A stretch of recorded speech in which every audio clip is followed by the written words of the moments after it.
우리나라 가곡 중에 고향 생각이라는 것이 있습니다. 현재명 작사 작곡으로 되어 있는 곡입니다. 이 곡은 현재명이 미국 유학 시절에 외로워서 고향 생각을 하며 초고를 만들었고 귀국한 후인 1931년에 정리하여 발표한 것으로 알려져 있습니다. 모두 두 줄로 되어 있는데 그중 1절의 가사가 다음과 같습니다. 해는 져서 어두운데 찾아오는 사람 없어. 밝은 달만 쳐다보니 외롭기 한이 없다. 내 동무 어디 두고 이 홀로 앉아서 이 일 저 일을 생각하니 눈물만 흐른다. 외로움이 가슴속 깊이 스며들게 하는 가사입니다. 그런데 이 노래가 자신들이 즐겨 부르는 애창곡이라고 말하는 사람들이 있습니다. 어떤 사람들일까요? 바로 원로 목사님들입니다. 한평생 목회하시다가 은퇴하신 원로 목사님들이야말로 온 생애를 온전히 주님을 위해 바치신 분들입니다. 원로 목사님들이 살아오신 삶의 자취를 더듬어 보면 희생의 길이었습니다. 원로 목사님들의 희생이 있었기에 지금 우리나라 교회는 이만큼 부흥했고 신앙의 열매도 많이 맺었습니다. 그리고 하나님의 복을 누리며 살고 있습니다. 그런데 정작 원로 목사님들은 해는 져서 어두운데 찾아오는 사람 없어 밝은 달만 쳐다보니 외롭기 한이 없다고 노래하신다니 얼마나 안타까운 일입니까? 오늘 설교를 원로 목사님들에 대한 이야기로 시작하는 이유는 오늘이 은급주일이기 때문입니다. 우리 감리교회는 사실 얼마 전까지만 해도 타 교단이 부러워할 정도로 응급제도가 잘 되어 있었습니다. 하지만 은퇴하시는 목사님들의 수가 엄청나게 증가하고 평균 수명이 길게 늘어나면서 많은 문제가 드러났습니다. 교회가 부담하는 응급부담금은 개교회 결산액의 1.5%까지 상향 조정되었지만 원로 목사님들께서 매월 받으시는 응급금은 오히려 하향 조정되어서 목회 1년당 23,000원씩으로 지급되고 있습니다. 그것도 40년을 상한선으로 정했기 때문에 최고로 많이 받으셔야 매월 92만 원을 받으십니다. 물론 규모 있는 교회는 교회에서 따로 생활비를 지원하기도 합니다. 하지만 모든 교회는 그렇지 않습니다. 그러니 원로 목사님들 사이에 생활의 불균형이 나타날 수밖에 없습니다. 주거 문제도 그렇습니다. 어떤 교회들은 담임 목사님께서 은퇴하실 때 교회에서 집을 마련해 드리기도 합니다. 사드리든지 아니면 전세를 얻어 드리기도 합니다. 하지만 이 역시 모든 교회가 그렇게 하고 있지는 못합니다. 물론 우리 감리교회가 운영하는 원로 목사님들을 위한 주거 공간이 있습니다. 정릉에 있는 안식관과 인천 주안에 있는 원로원입니다. 안식관은 은퇴 여교육자들을 위한 주거 공간입니다. 그리고 원로원은 남자 원로 목사님들과 부부가 함께 생활하는 공간입니다. 안식관은 지금 다시 짓고 있어서 은퇴 여교육자들을 위한 주거 공간은 조만간 충분히 확보가 될 것 같습니다. 문제는 남자 원로 목사님들이나 부부가 함께 생활하는 원로원입니다. 원로원은 수용 인원이 너무 적어서 은퇴를 하고도 순서가 올 때까지 기다려야 하기 때문입니다. 당연히 주거 문제로 인해 어려움을 겪는 목사님들이 생길 수밖에 없습니다. 우리 감리교회 재정이 넉넉하면 당장 헐고 넓게 새로 지을 수도 있지만 현실은 그렇지 못합니다. 한편 늘어나는 원로 목사님들의 수로 인해 언급재단은 대책 마련을 서둘렀습니다. 신언급법을 만들고 1958년 7월 이후에 출생한 목회자들은 미래에셋이라는 보험회사에 매월 언급비를 납부하도록 했습니다. 하지만 몇 해 지나지 않아서 신언급법은 폐지되고 말았습니다. 보험회사만 좋은 일 해주고 말았습니다.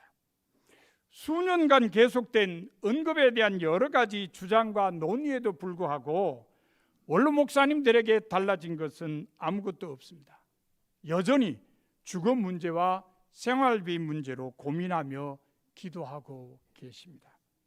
그렇다고 원로 목사님들께서 자신들의 삶을 후회하거나 불평하지는 않으실 겁니다. 오히려 사도 바울처럼 나는 선한 싸움을 싸우고 달려갈 길을 마치고 믿음을 지켰다고 고백하실 것입니다.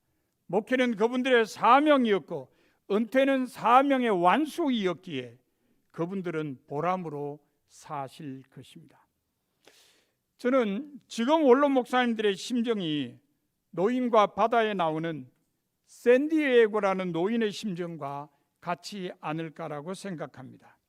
노인과 바다는 해밍웨이가 쓴 소설입니다. 그 내용은 이렇습니다. 샌디에고라는 노인이 멕시코만에서 작은 배를 타고 고기잡이를 했습니다.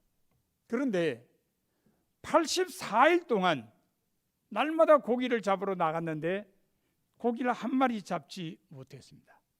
처음 40일간은 한 소년이 함께 했습니다. 하지만 40일 동안 계속 고기를 잡지 못하자 그 소년의 부모는 소년에게 다른 배를 타게 했습니다. 그 후에 노인은 혼자서 고기를 잡으러 나갔습니다. 고기를 잡지 못한 지 85일째 되는 날, 노인은 홀로 바다 가운데 나가서 큰 고기 한 마리를 잡게 되었습니다. 고기가 얼마나 컸던지 노인과 배는 이틀 동안을 고기에게 끌려다녔습니다. 죽을 힘을 다해 싸워 이긴 노인은 고기를 배에 붙들러 메고 귀로에 올랐습니다. 그런데 웬일입니까? 이번에는 상어떼의 습격을 받게 되었습니다. 노인은 노의 끝에다가 칼을 메어서 상어와 싸웠습니다. 하지만 노인의 노력에도 불구하고 항구에 돌아와 보니 고기는 뼈만 남아 있었습니다. 항구로 돌아온 노인은 자신이 졌다고 말을 했습니다. 그렇지만 노인은 자신의 패배에 대해 만족했습니다. 그리고 집에 들어가 잠을 청했습니다. 소년과 마을 사람들은 고기 뼈를 보고 그 엄청난 크기에 모두 놀랐습니다. 한참 뒤에 잠에서 깨어난 노인은 소년과 대화를 나누고 다시 잠이 들었습니다. 원로 목사님들도 소설 속의 노인처럼 자신이 한 일에 대해서 만족하실 것입니다. 비록 뼈밖에 남기지 못했을지라도, 그것이 비록 졌다라고 말할 수밖에 없는 결과였을지라도 주님의 부르심에 최선을 다해 응답한 일이었기에 만족하실 줄 압니다.